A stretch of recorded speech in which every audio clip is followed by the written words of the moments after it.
on this body, sitting, breathing, feeling, relaxing.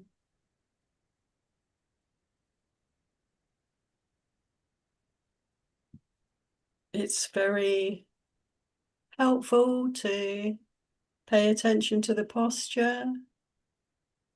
Let it be upright, let it be symmetrical. Rest in the arms and legs. Spine straight. And the head perched in such a way that we would be looking straight ahead if we were to open our eyes.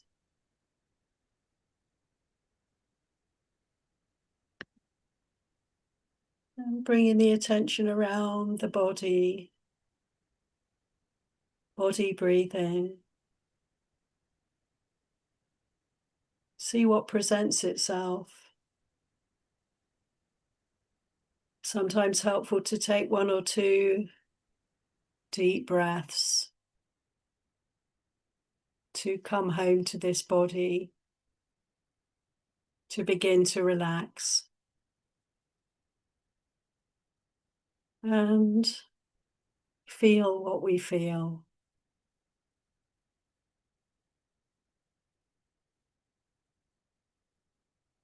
Coming away from cogitating, thinking, out of our heads, down from our heads, centering, allowing our attention to permeate the entire form here.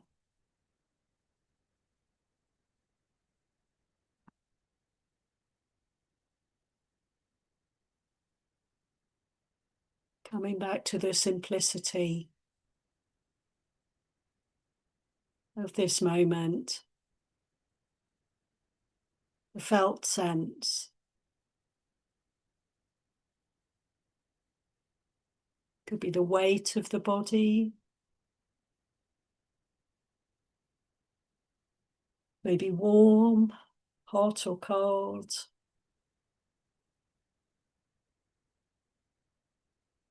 Feeling the movements, subtle movements in the body.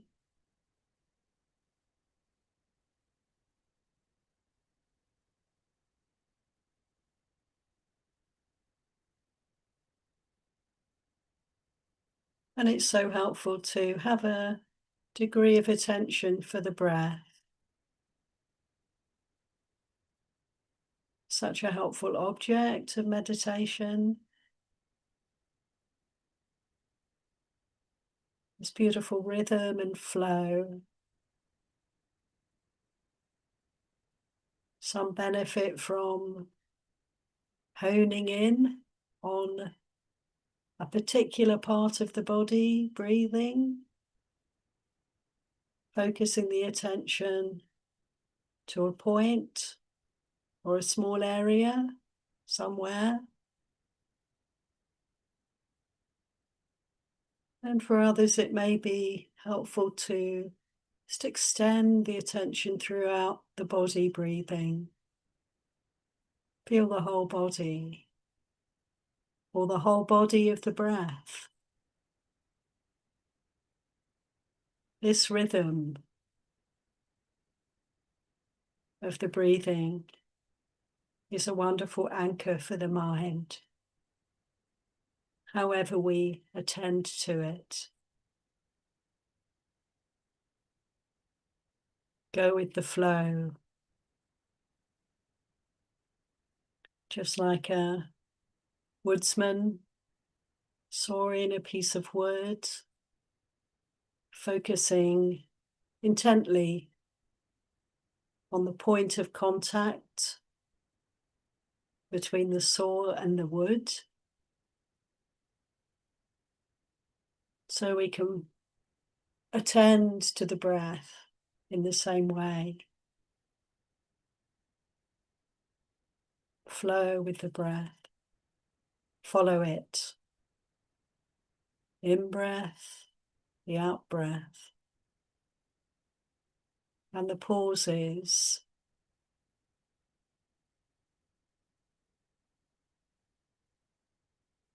Not to miss a moment.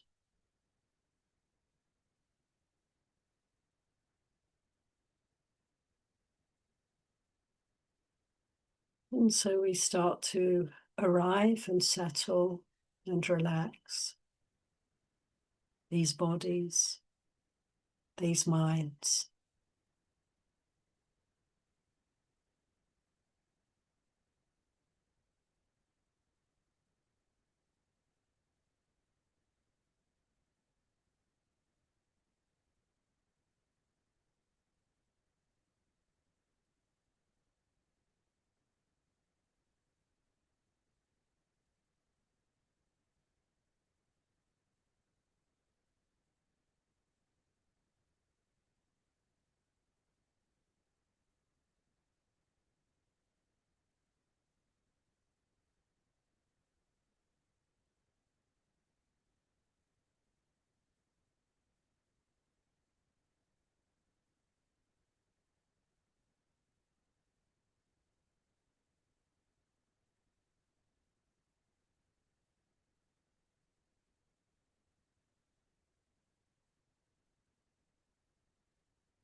And as we start to settle into the practice,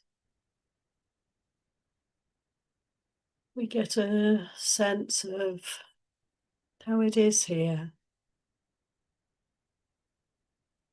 Any preoccupations, state of mind, how the body is.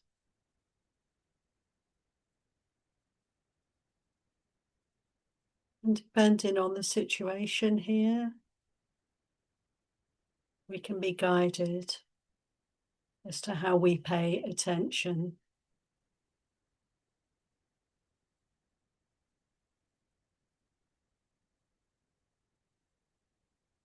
There's restlessness, let's focus more intently, narrow down the field. any dullness, we can straighten up, breathe deep, brighten the mind, open the eyes if necessary.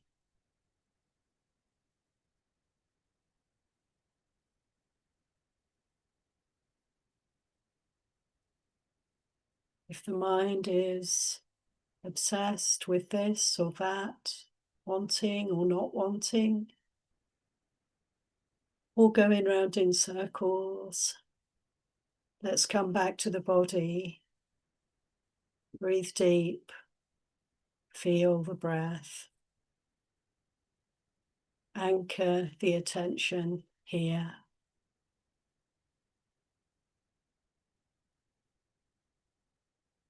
And always, friends, with a background affect of kindness, of gentleness, welcoming our experience. Gratefully, here we are. How good to have this time, to have this inclination, to have this opportunity.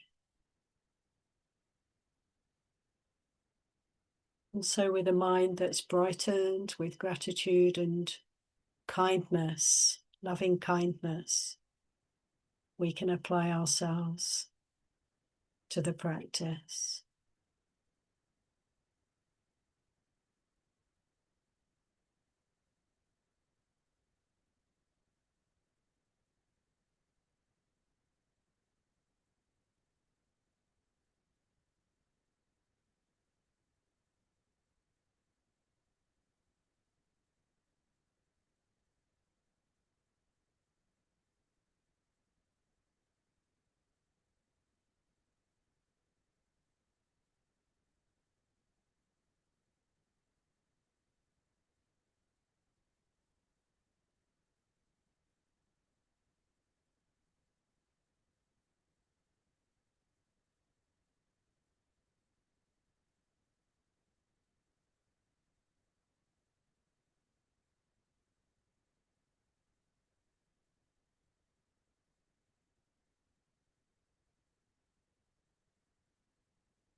Dear friends, I'd like to invite you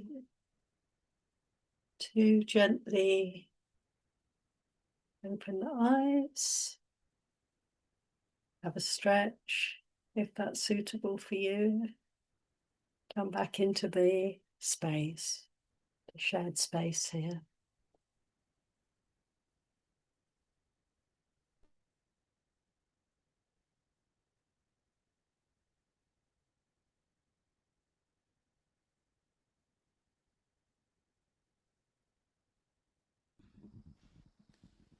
If anyone would like to join in requesting a Dhamma talk, you can turn to page 124 of the chanting book. And those who wish may bow 3 times.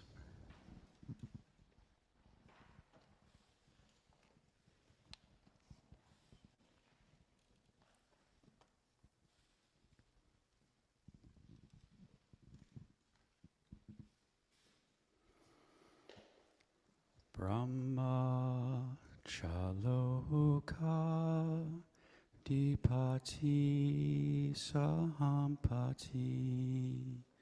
Katanjaliyana Divaram Ayakata Santi Dasata Parajaka Jatika Dese tu Dhammam Anukampimam Pacham.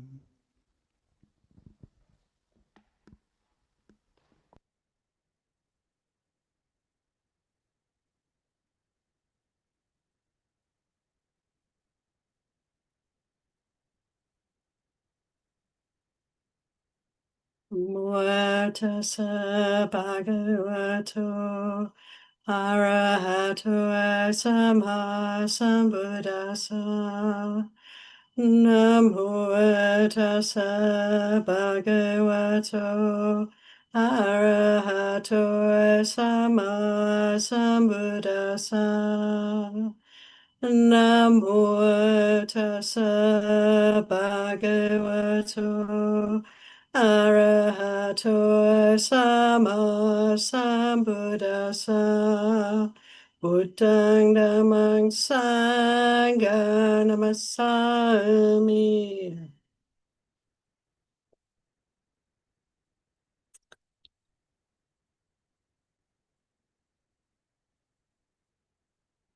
Well, it truly is a joy to meet with you all. I've been watching the process of Clear Mountain Sangha over the years with great appreciation, and feel very delighted to be able to be part of this Sangha today. I know that Ajahns Kovilo and Nisabo are on the move at the Mo. I just saw the wonderful recording of them with Ayya Santusika and Ayya Chitananda. Many of you will have seen down in California. Very beautiful conversation that they shared with us all. And it's just wonderful that the Venerables, the Ajahns, are having a chance to meet with other monastics. We cherish our brothers very much, the Bhikkhuni Sangha, their friendliness, their warmth, and our shared family, really, shared community is something very precious. So my heart's very joyful at this moment, and very, very happy to be with you. My feeling right now is to speak a little bit about how we see the world, friends, how to relate to the world skillfully and in a way that enables us to find peace, kind of chart our course peacefully, safely, with the guidance of our great teacher, the Buddha. And I do feel we live in quite chaotic times, and also times of confusion, you know. It's difficult really to quite know what's going on when we look at the news or hear the news. We can only ever know a very small amount, and it's always going to be necessary to have a rather large question mark next to anything that we take in from the world around us. And we know this as practitioners, how perception is like a mirage, how this consciousness is like a magician's trick. We're being fooled on a regular basis. And so this is helpful to enable more clarity. It's the clarity that realizes that we don't know. You know, the humility and the ability to recognize how much we're floundering around in the dark in samsara. And knowing this, recognizing this, that we can't quite know what's going on and we can't quite believe what we're being told to believe, and we don't really have much handle on reality here. This enables us to be very humble, to be very present, and to seek refuge where refuge can be found, isn't it, friends? There's no refuge in this thinking mind. There's no refuge in the rational, logical cogitations. Where is the refuge to be found? And how do we find our way peacefully through it all? Thank goodness, literally, thank goodness, we have the precepts. Number one guide to keep us safe, keep us out of danger, to contain our energies, to make us harmless, so that we can coexist here in a beneficial way, in a peaceful way. And then the right view, how we choose to manifest in the world. We have all the guidance that we need, don't we, friends, from the Buddha to enable us to manifest in a way that is skillful. Wholesome, yes, virtuous, and also clear, wise, and beneficial. And for me, right view is always something worth speaking about. I'm sure each one of us could say a few words about right view. What is right view for you? Right now, what comes to me is it's the understanding that there is suffering here, and that the cause of suffering is the mind that kind of rebels against reality, the mind that wants or doesn't want, or the mind that's reeling around in confusion.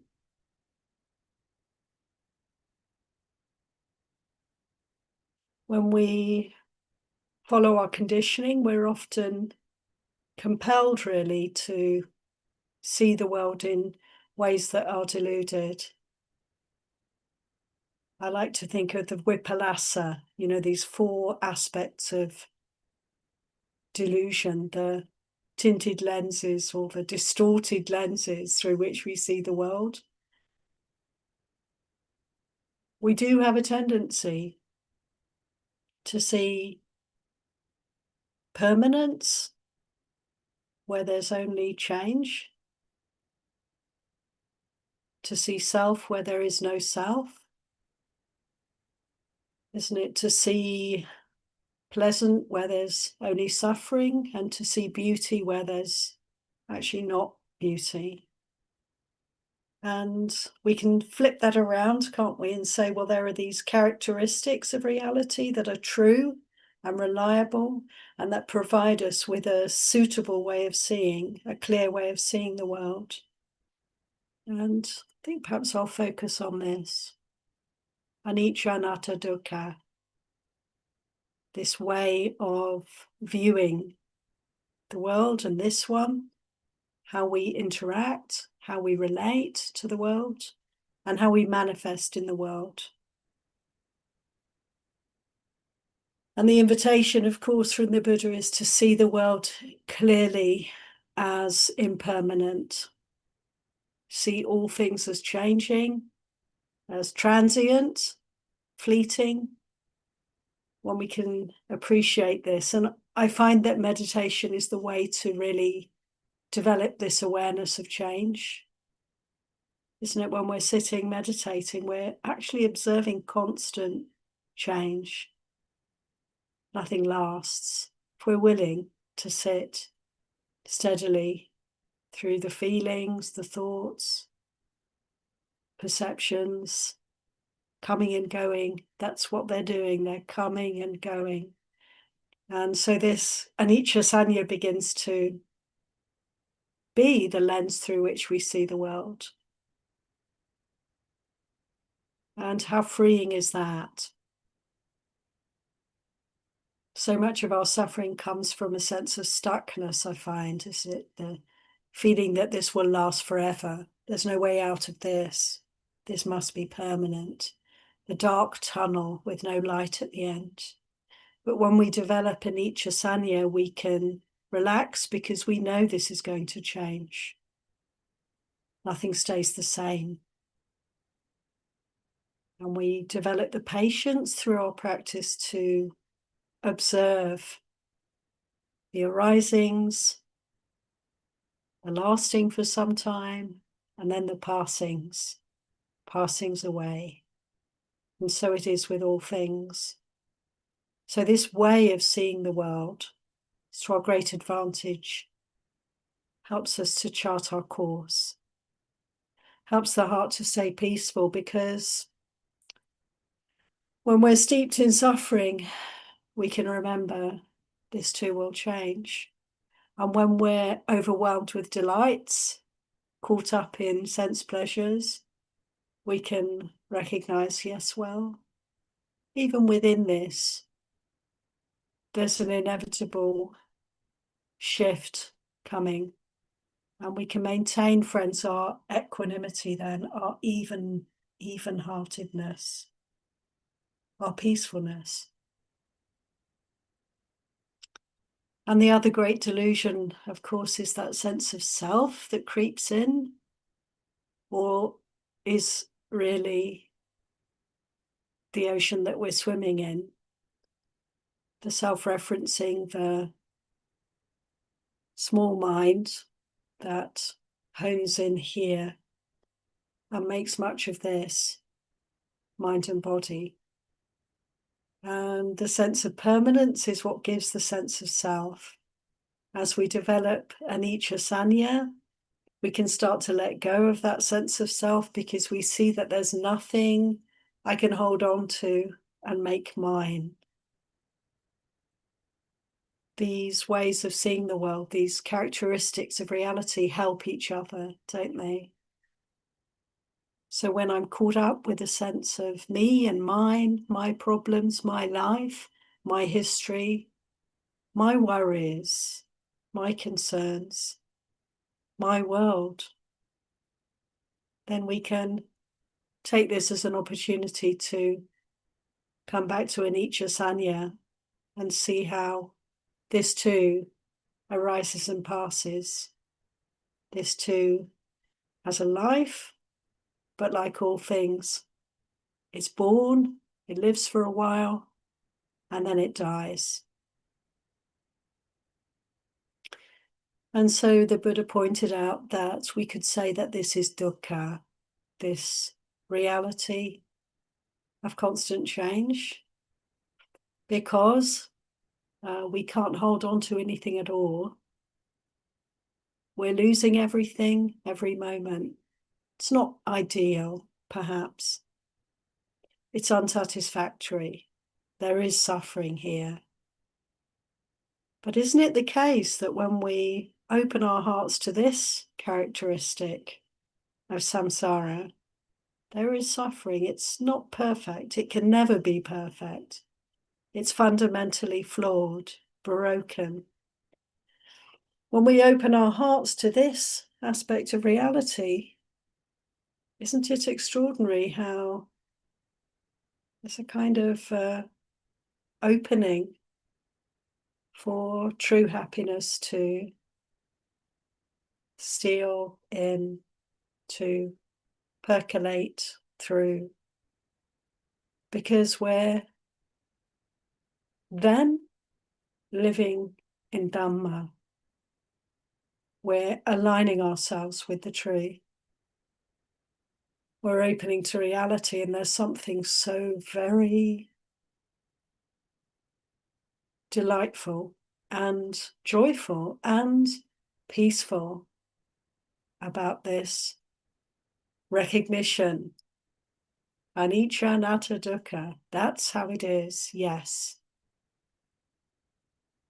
And so we come into our meditation practice, and these realities are clearly presenting themselves to us, are they not?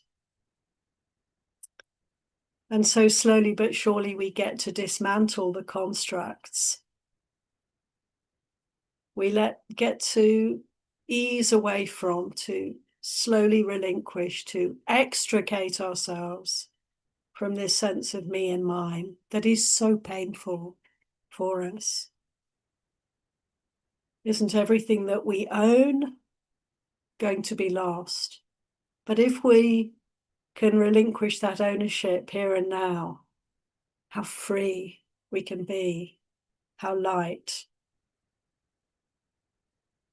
And so our meditation practice enables us to lighten up, to notice how the burden becomes a little bit smaller day by day, even moment by moment. And we can bring in this clear way of seeing the world through the lenses of anicca, anatta, dukkha, the impermanence, not self, imperfect state of things. We can bring this into our everyday lives, keep applying it, keep noticing, where suffering arises, what is the cause of that suffering, what is being held on to, and what can be relinquished through recognition of anicca, anatta, dukkha. And so I'd like to, read you a sutta at this point on this topic. It's called Vipallasa Sutta, and it's Anguttara Nikaya 449. This is a beautiful sutta. It's translated by Sujato Bhikkhu as perversions. Vipallasa, the distortions of view, the perversions of perception. The Buddha says, mendicants, there are these 4 perversions of perception, thought, and view. What for? Taking impermanence as permanence, taking suffering as happiness, taking not self as self, and taking ugliness as beauty. These are the 4 perversions of perception, thought, and view. There are these 4 corrections of perception, thought, and view. What for? Taking impermanence as impermanence, suffering as suffering, not self as not self, and ugliness as ugliness. These are the 4 corrections of perception, thought, and view. Perceiving impermanence as permanence, suffering as happiness, not self as self, and ugliness as beauty, Sentient beings are ruined by wrong view, deranged out of their minds. Yoked by Mara's yoke, these people find no sanctuary from the yoke. Sentient beings continue to transmigrate with ongoing birth and death. But when the Buddhas arise in the world, those beacons reveal this teaching that leads to the stilling of suffering.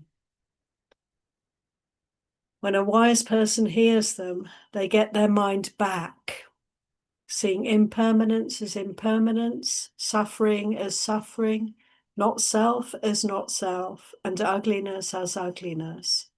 Taking up right view, they've risen above all suffering. Wow. So I think this is a wonderful teaching for us to contemplate and bring it in, bring it into our days, our nights, our meditation practice. It's like a healing balm, actually, to be reminded to see the world in this way. I was very struck by Ayya Santusika's words when the Venerable Bhikkhunis were meeting with the Ajahns, and she described the insight of the impersonal nature of relationships, how it was that she came to see that her heart was open to all beings, a heart of loving kindness for all beings. And the sense of distinguishing between this being and that being, a stranger and a relative, an animal and a human, fell away.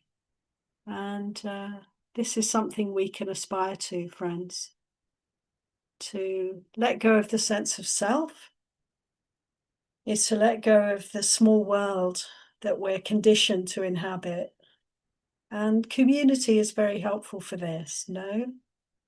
To be able to come together in numbers and open to Sangha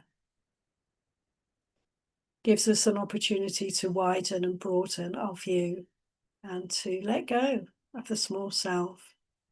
Service, supporting one another, selflessly working for the good of the whole, letting go of our own concerns and opening to the group or wider to see what's needed, to see what's helpful, to see what's beneficial,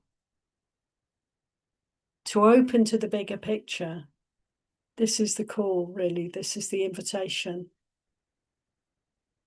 And how was it that the Buddha himself demonstrated this in his last life? The Bodhisattva who gave up, let go of the small world, of the husband, the father, the community member, and he went forth into the great big wide open world to step into the unknown, to open and to let go. Ajahn Chah really focuses so much. My perception of his teachings is one of a consistent theme that he conveyed again and again, that of the invitation, the instruction to let go, let go of everything. And his famous quote, if you let go a little bit, you experience a little bit of peace. If you let go a lot of peace. If you let go entirely, completely, then you have complete peace. There is complete peace. And this exhortation to let go. We can do this when we have these lenses of anicca, anatta, dukkha. Keep seeing the change. recognizing the unstable, transient, flimsy, fleeting nature of this world, of this body, of our situations. To recognize this is to be able to let go. And the more we let go, truly, the lighter we are, the more we can see, the more we can perceive, the more we can rest in peace. Let's die before we die, friends. Let it all go.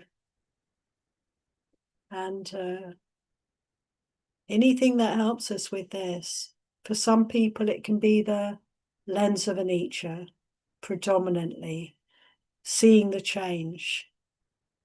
For others, it may be focusing on when that sense of self comes up. For others, it may be focusing on desire and aversion. When there's a push and pull in the heart, when we start to feel tethered, when we get agitated or reactive because of something happening within or around us, to hone in on this, to focus on the suffering, that is. And for some, it's all lenses together, like the legs of a tripod. We can start to see how they always come together. If there's suffering, there'll be a sense of self. And there'll be a sense of holding to something lasting. There's a me who suffers. If there's no me, there's no suffering. If there's no desire, no holding, there's no suffering. So it's like these things come together, they glom together, they constellate, and there's a knot. There's a knot. And the whole process of path is the releasing, the untying, the disentangling of the knots. Nibbana, one translation of this beautiful word, of course, is no knots, disentangled. And so we find our ways, for one person it will be pulling on one particular thread, for another person another thread.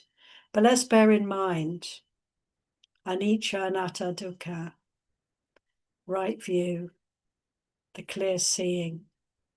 And notice when we're falling into delusion, when the perversions are playing out, when we're holding to anything at all as lasting, when we're forgetting that there is suffering here and getting lost in fleeting pleasures, when we're holding to a sense of identity, to notice how irksome that is, how uncomfortable that is. And it's a process, isn't it? Because at first, when we perhaps begin our spiritual practice, we're very comfortable with our suffering. We're resting in it. It's familiar and it's home for us. It might be painful and uncomfortable. It might actually be like a prison cell of sorts, but we love it.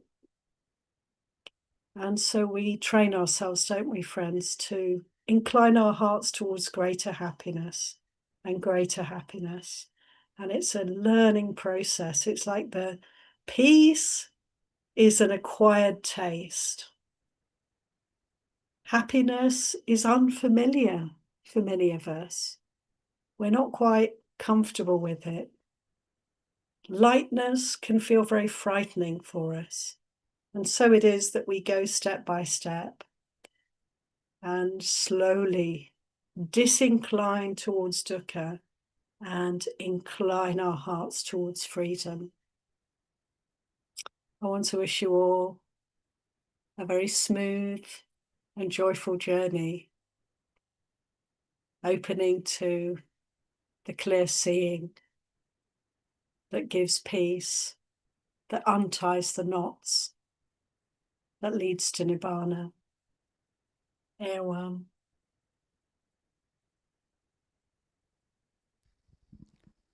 Handamayam Dhammakataya Sadhu Karam Dhamase. Sadhu, sadhu, sadhu, anumodami.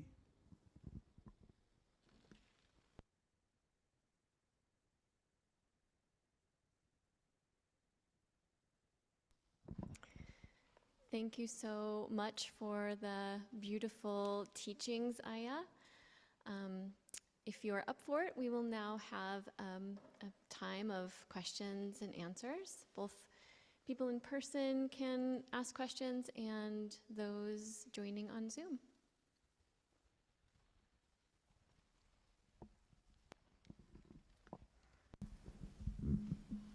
Hi, Aya. Thank you so much for that teaching.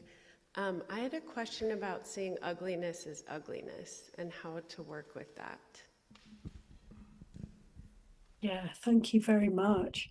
It is a good question because that's not the other three have a very clear two sides, anicca, anatta, dukkha, permanent, not self, and suffering, rather happiness is actually suffering. But this one, to see beauty where there is only ugliness, is something to really contemplate. And just reminded, of the nutrients, the nutriments.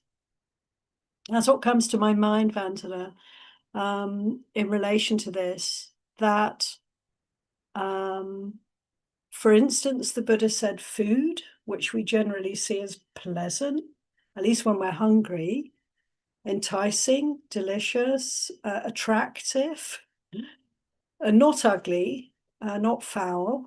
The Buddha said, consider that this actually is not so beautiful. And in order to eat, in order to fuel the body, we have to, just by the nature of these bodies and samsara, existence, material, we have to destroy something else in order to eat. We may kill animals, we may kill vegetation.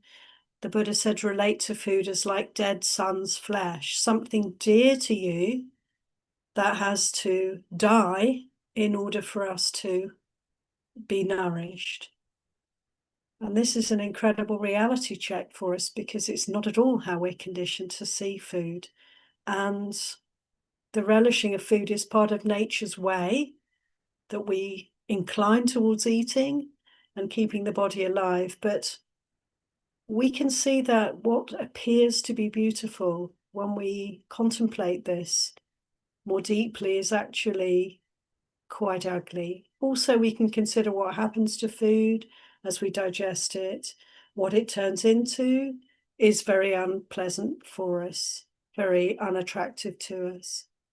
And these contemplations can be very helpful, particularly if we have a lot of desire around food.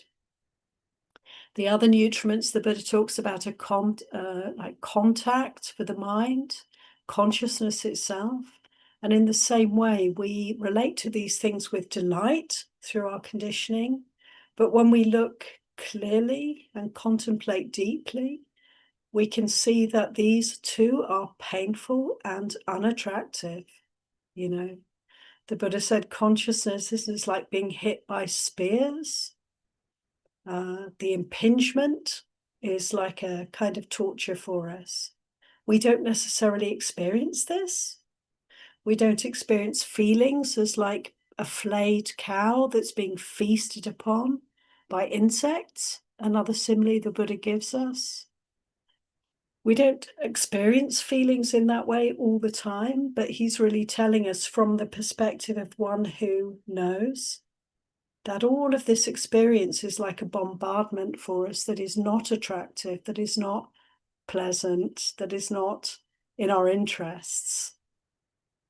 Sense desire, elsewhere in the Anthill Sutta, the Buddha refers to sense desire as like a hammer and a block. It's like being pulverized when we incline our hearts towards sense pleasures and their gratification. So these images, very graphic and very unpleasant images and similes for us, are helpful to turn us from the perversions of view towards something more realistic. And I'm not expecting everyone to immediately think and agree that these are very accurate ways in which we all perceive the world, as ugly, as painful. And it sounds grim, in fact, when we speak in this way. But to just, give some heart space, give some time to consider the possibility that what seems beautiful may actually be ugly is just so freeing for us, particularly for people who incline towards desire, for the greed types, people who relish and love and make much of material things. For us, it's very helpful to cool that down, to balance that out. Like when I'm eating, to remember what happens to the food and just to remember the suffering that may have gone into its production. This is so calming. This is so balancing. And so I'm not asking us all to, dwell in disgust and aversion and be horrified by these kinds of teachings, but rather to contemplate them and recognize that this path is a path of joy. It is a path of happiness and well-being. It truly is it not? Step by step, we lighten up, we free up, we can really relax. It's such a path of peace. But in order to really clear up and, correct some distortions of view, it can be helpful to consider these ways of viewing the nutriments, that which we are programmed to enjoy and relish. I hope that's helpful.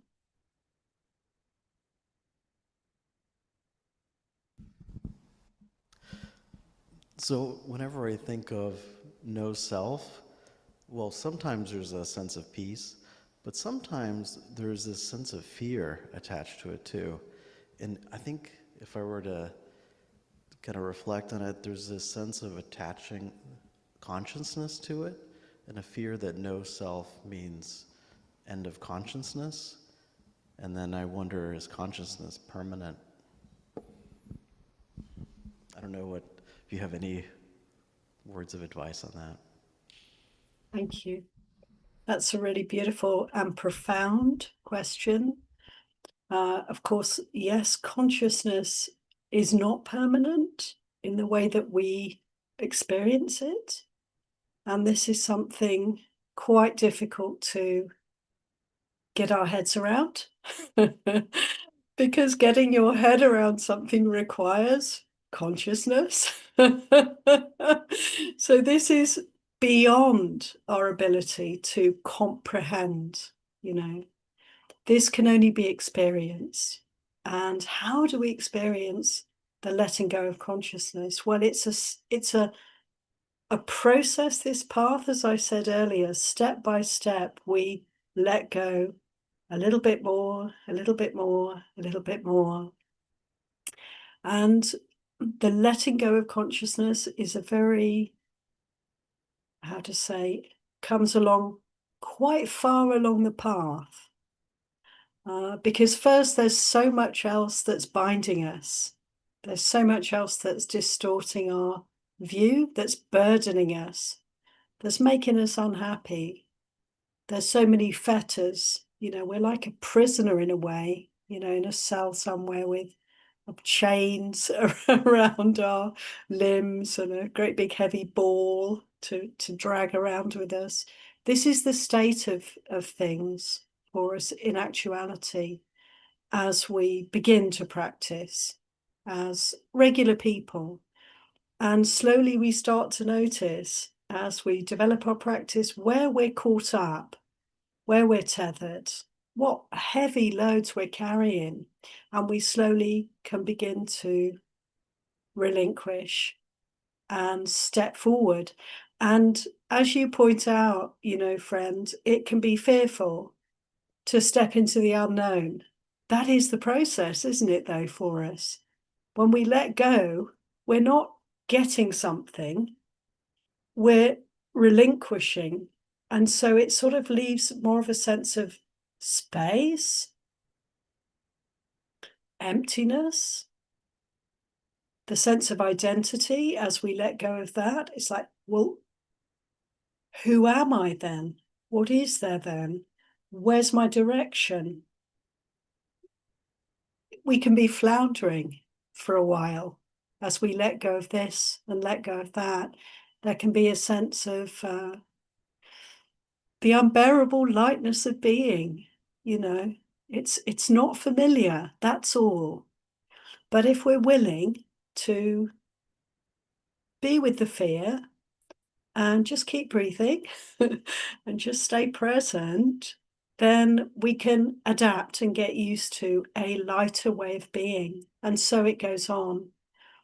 And before we let go of consciousness and recognize that we are not that, there are so many steps and stages, so many things to let go of first. For instance, to let go of desire, to let go of aversion, to let go of reactivity, to let go of all the defilements, impatience, contempt, envy, avarice, arrogance, jealousy, and so on and so on.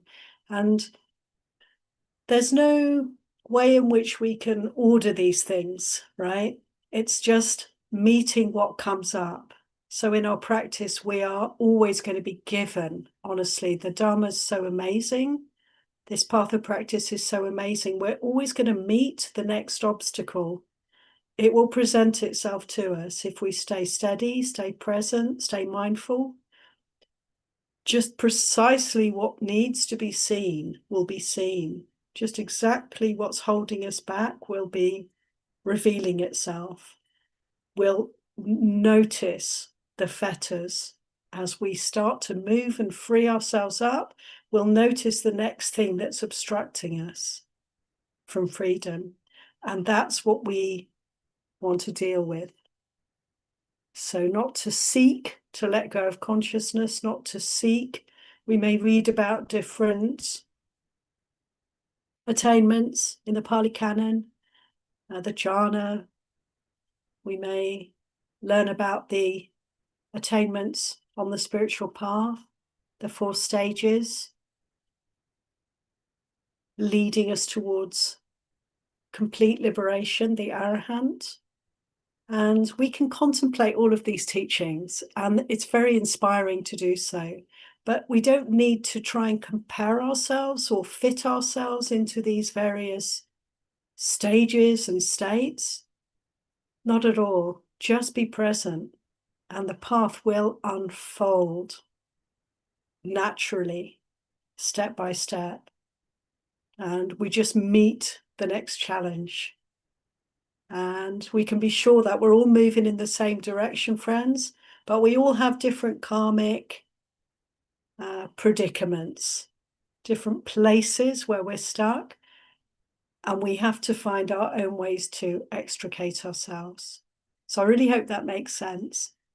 And thank you for your question. It's a big question. I could go on, but I'm not going to. I think I'll stop here.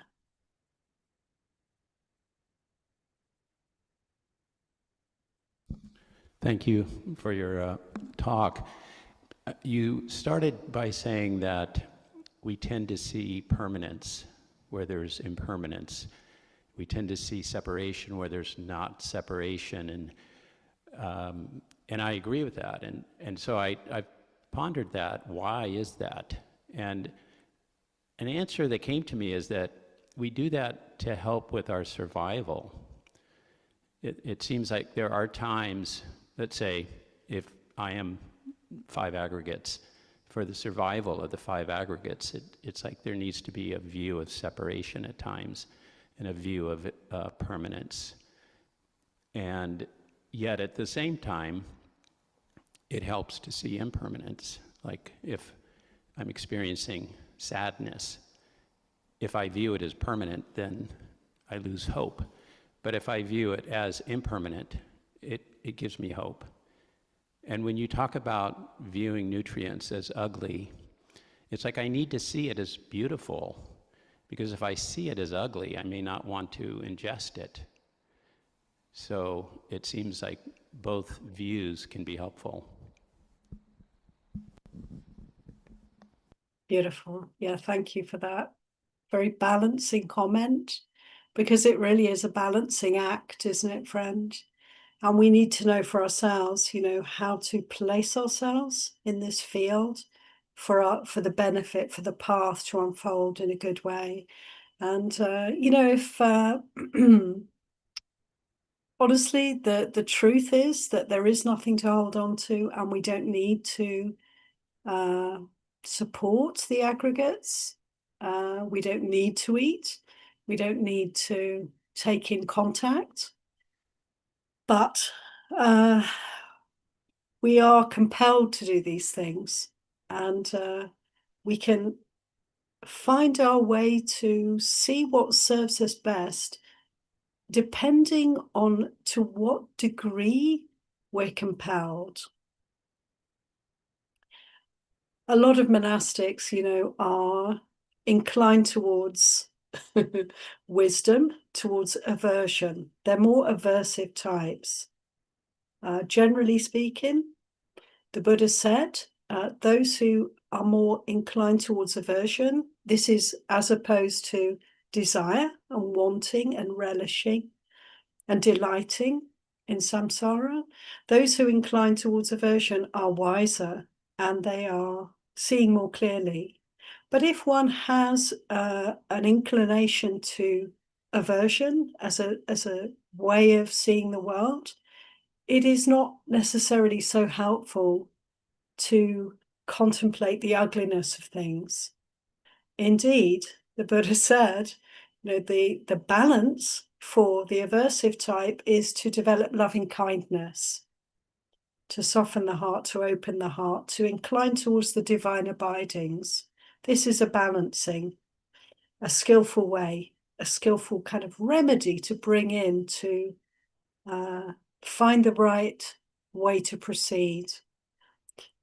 For those who are more inclined to relishing, it's very helpful to try to let go of that with these contemplations on the ugliness, on dukkha, And as you say, in order to survive, we have to eat. We have to function in the world. We have to look after these bodies. Indeed, it's skillful and wholesome to take care of this human body. This human life is, as the Buddha said, so precious. This is our vehicle for liberation. This is our temple for practice. This body and mind, this is the universe for us, isn't it? This is our place of practice, without which we're not going to be able to liberate the heart, liberate the mind. So, of course, it's good to take care of this mind and body. But, life trajectory being what it is, there'll come a point sooner or later when we're going to lose it all.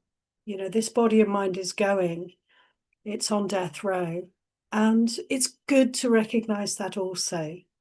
So to remember constantly and consistently, isn't it, friends, in the Tibetan tradition, the contemplation of death, Maranasati, is a daily observation. And for us also, in the Theravada tradition, there's a strong encouragement from the Buddha to bring in Maranasati, contemplation of death. So even as we look after these bodies, we can recognize that the more we cherish them, the more we're going to suffer when the end comes.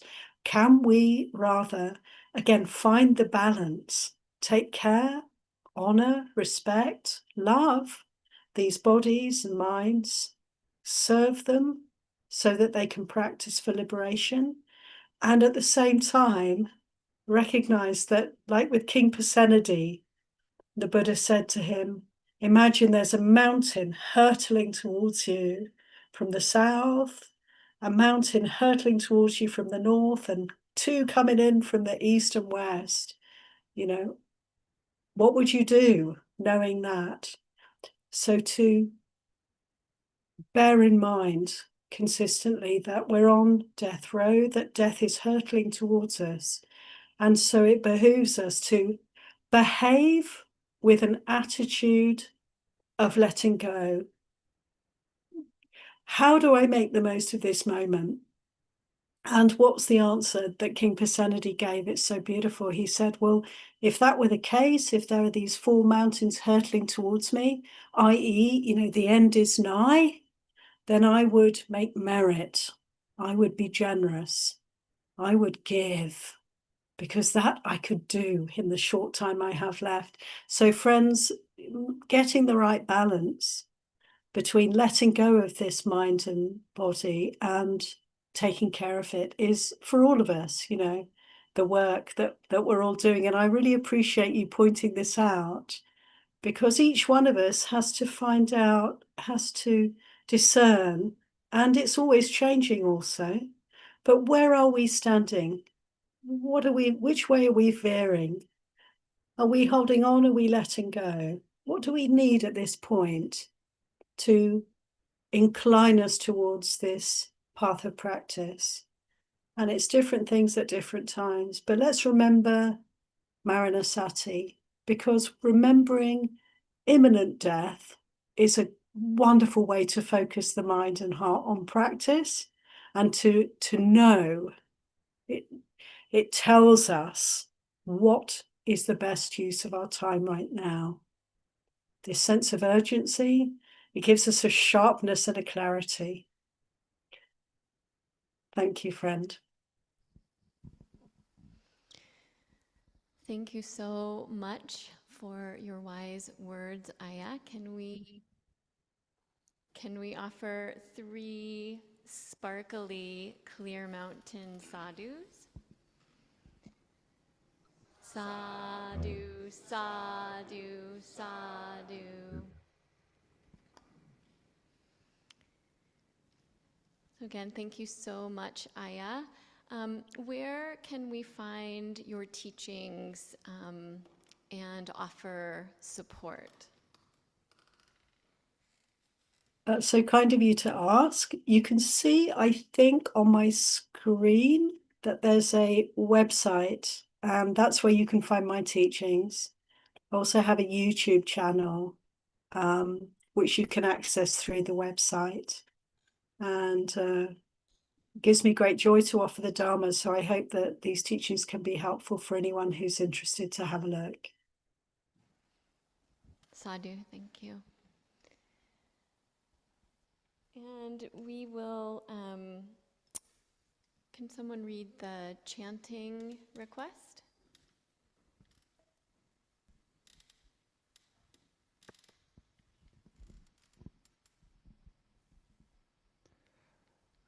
There's a request for Adeline Fleming, not sure if I pronounced that right, suffered a stroke on top of other serious issues. Please send blessings for peace, comfort, and healing. Thank you. From Michelle McCarthy. A request for Sahayako, beloved dog going through health difficulties associated with chemo, requested by Sukavaho and Ajans. One for Carlis Ziegers, brother who recently succumbed to addiction while doing his best to help others. That's from Martins Ziegers. For Apamado Damo, seeking ordination, please chant for a smooth path to Pabaja, going forth for life. May all beings look after themselves with ease. That's from Apamado Damo. For Dean Turner, entered hospice due to declining health. Please send blessings and spread metta for him and my family. From Matthew Turner. For monks from Nauyana Aranya, the monastery's cable car broke and 7 monks lost their lives in the accident. Several others are hospitalized. That's from Miles Rosso. For Tate Baxter, Tate sustained broken feet and wrists from a work accident. Blessings for good healing and calm endurance, from Karen Seeger. And for Longpor Kalyano, joyful blessings for Venerable Ajahn Kalyano, abbot of Buddha Bodhiwana Monastery in Australia, on the occasion of his birthday today, and then in parentheses, October 27th. That's from also from Karen Seeger. And are there any other names that you would like to speak into the space? Feel free to just say them out loud. Will? Charlotte? Scott?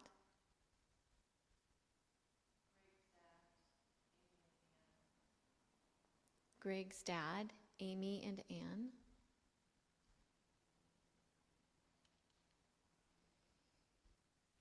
And so we can just hold these names in our hearts for a few moments. And then, Aya, if you would offer final chant, we can chant together.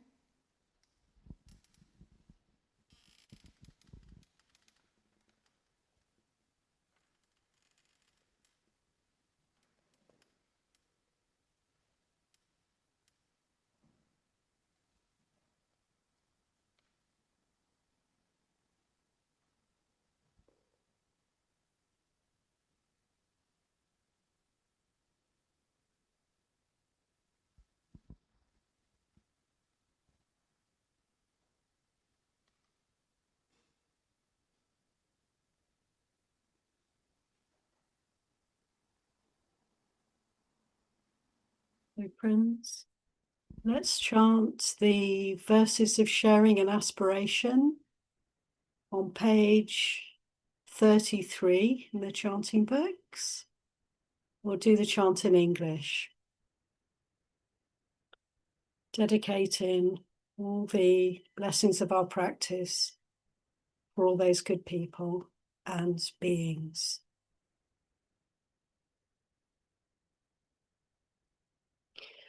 Now let us chant the verses of sharing and aspiration.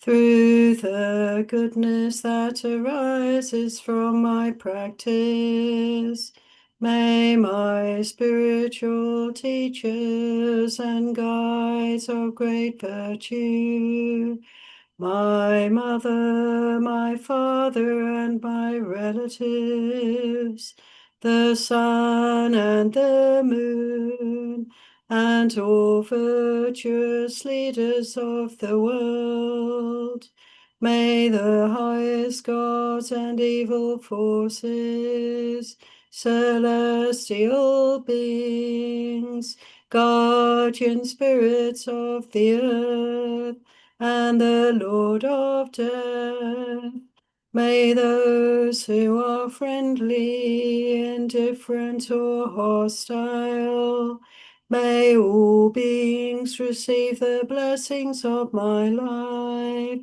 May they soon attain the threefold bliss and realize the deathless. Through the goodness that arises from my practice, and through this act of sharing, may all desires and attachments quickly cease, and all harmful states of mind, until I realize Nibbana. In every kind of birth, may I have an upright mind, with mindfulness and wisdom, austerity and vigor. May the forces of delusion not take hold, nor weaken my resolve. The Buddha is my excellent refuge.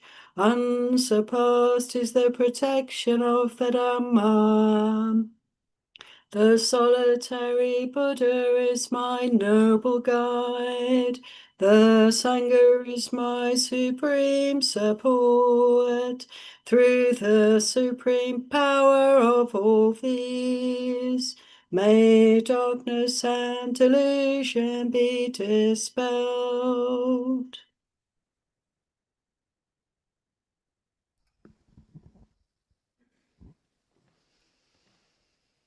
Thank you so much, Aya, and everyone. So just a reminder that there are books in the back. Please feel free to take any that would be supportive. A few people brought food. Feel free to have a snack and enjoy time of discussion together.